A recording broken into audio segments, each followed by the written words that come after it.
Hello, everybody. Walsall 1, Aston Villa 1 in our first pre-season game. Can't beat Walsall. We want Professor Unai out the club. Monchi gone. Uh, Bring back Stevie G. All is forgiven. I jest, of course. Actually, sometimes not winning every game in pre-season turns out to be the best thing because last year Villa actually did pretty well in pre-season, won a lot of games, and then it gives you kind of a false perspective of actually where you are because we did well in pre-season and then turned up to play Bournemouth away, and it was a complete and utter catastrophe. I'm sure that Professor and I will have gained some information from this game about a few different things. And also, I think back to Tottenham years and years ago. I remember they won 8 games in a row in preseason, and and it was all a hype then that they were going to go on and do something. I think this was like the Martin Yole sort of 2008 era, and then sort of Darren Bent time, and then they went and lost a load of games at the start of the season, lost his job, and I think they were bottom in October or something like that. That's my hazy memory of that. So I think there's not a lot you can take from this game, really. I think first half Villa defensively were, the back four I thought was quite solid. I thought Josh Feeney had some good moments. He blocked the ball pretty well, read the game nicely, was confident on the ball. But unfortunately, he was at fault for the goal. Corner just came to him, got his legs in a bit mixed up. I think ball just comes off him, and there you go. That's something he can learn from. It's good to make those mistakes now rather than making them, in proper games. And I'm sure he's a very talented player, England captain, and I think as a most likely will be going on loan anyway this season. So I'm sure he'll be able to learn a fair bit more there. But I think Villa started quite slow. Walsall sat very deep whenever Villa got the ball. So I think Villa tended to, at times, particularly through Diego Carlos, tended to lump it quite long. I don't love watching us do that. So that was kind of surprising to see, but it kind of felt that once the goal went in, Villa woke up a bit, particularly Douglas Luiz. My goodness, my goodness. When that guy woke up, it was like he got angry the goal had gone in.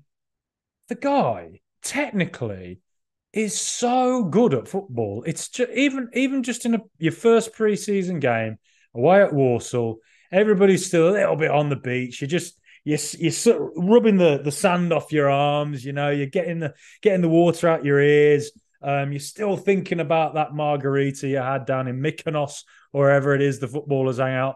But Douglas Luiz, my goodness, when he turned it on, just his ability to get away from a player in tight spaces, to take the ball, pull it back, then turn into a different position, find a pass. He's really gone up a level, hasn't he? Ever since Professor Unai came into the club, looks a quality player, really does. But otherwise, I thought Timo Robenham, he's had a year on loan at QPR. By all accounts, did very well. Though QPR had a sort of tumultuous year with a couple of different managers. He played a lot of games in the Championship, so he's obviously learnt a lot. He looked to me like he had learnt a lot, actually. He'd grown from the player I saw last time at Villa. And there were a couple of moments where he did things that, to be honest, I wasn't actually too aware that he was able to do. Got the ball deep and then saw a Walsall player run at him, and he, using his physicality, was able to sort of take the ball, run past him, push people aside. And he did that 2 or 3 times, which was good to see. And I'm sure Unai Emery will be glad to have seen that as well. It'll be interesting to see whether Irobenham, I'm sure he's going to the States to play in a few friendlies there where he'll play against higher caliber opposition. So, I'm sure Emery will get a better idea of what he's capable of against that level of team. But no, he certainly showed signs today that it'll be interesting to see whether Emery decides another loan will benefit him. I mean, he's still so young, so of course it would. But whether actually maybe he is ready to stick around at Villa, he's already played in the first team a couple of times, so maybe he is ready. We'll see. I'm sure that's something that will develop over pre-season.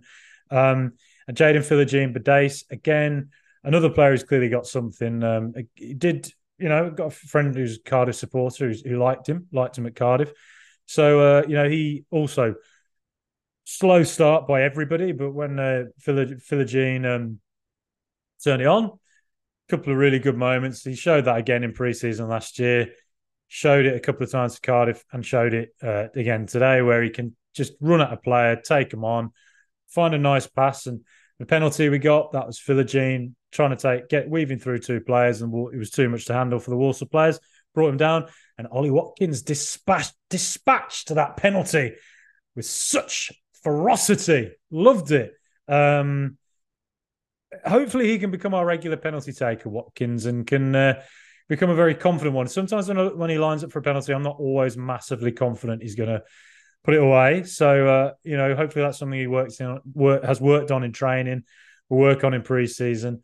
And if he becomes Villa's regular goal scorer and becomes more, clinical with finishing those penalties, that's 5 goals possibly added onto his tally. And maybe that is what will get him on over 20 goals a season, because he's got the ability. He can do it. Hopefully he can do it this season. Otherwise, good to see Diego Carlos back.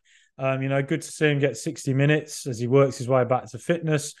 Other than that, there's not really much else you can say, really. Second half, again, Villa took control of the game, much more than they did in the first half. Buendia came more into it as the space opened up.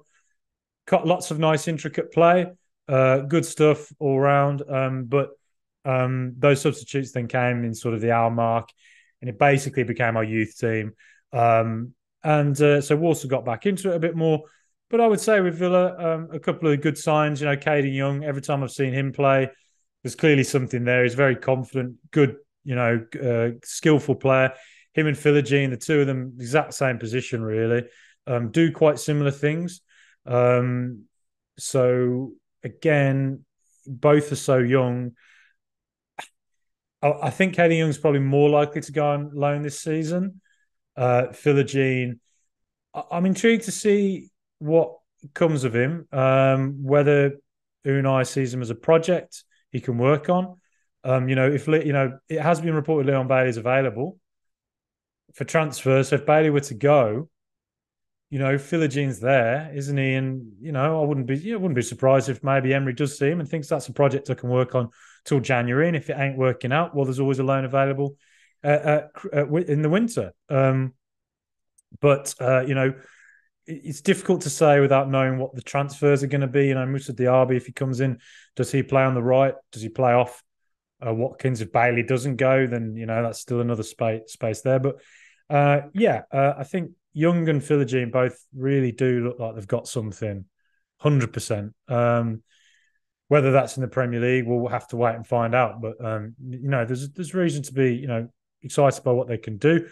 Tommy O'Reilly looks a technically very nice player, another player who I'd imagine is going on loan somewhere. And Lamar Bogard, interesting one. I liked what I saw from him. Physically very good. Walsall players didn't really seem to get much out of him, and then his distribution going forward was very nice. Villa haven't bought that backup right back we all kind of thought they were going to go for. Ashley Young's gone. Could Bogard be the answer?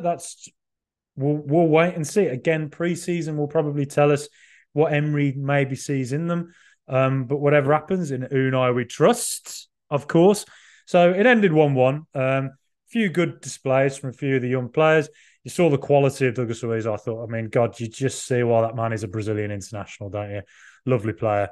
And that's pretty much that, really, isn't it? Also, the graphic for the game, it had the Shield badge whilst Villa are playing with the round badge.